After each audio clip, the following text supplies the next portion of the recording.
Okey, Assalamualaikum. Bersama saya Bos G, jual dan beli kereta anda. Okey, hari ni saya nak tunjuk satu kereta lah baru masuk, Toyota Wish Toyota Wish tahun 2011 Yang ni X-Pack Kereta ni customer baru trade in lah bagi kita lah.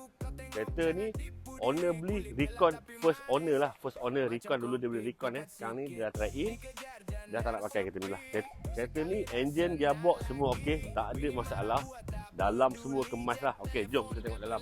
Dalam dia masih kemas lagi. Seat fabric pun tak ada kotor lah. Dashboard pun masih cantik lagi dashboard dia. Okey.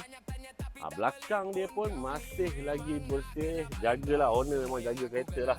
Customer nak jual sebab trade in lah. Dia trade in lah sebab dia family besar. Okey, tengok dalam ni masih cantik lagi Seat dia dalam, boleh tengok dalam, tak ada masalah.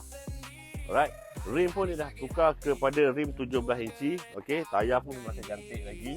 Okey, mileage dia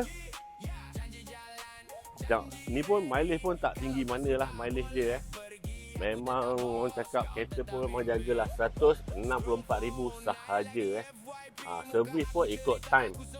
Okey, untuk Toyota Wish ni saya buka harga 39,800 sahaja nego tipis. Kita bagi 1 tahun waranti Okey, untuk yang berminat dengan Toyota Wish ni, nak loan pun boleh, nak cash pun boleh. Kalau loan loan kredit sajalah boleh. Loan kedai tak ada, boleh loan 5 tahun lagi Yang berminat boleh kontak saya 017 990 3533. Deliver by Boss G. Bye bye.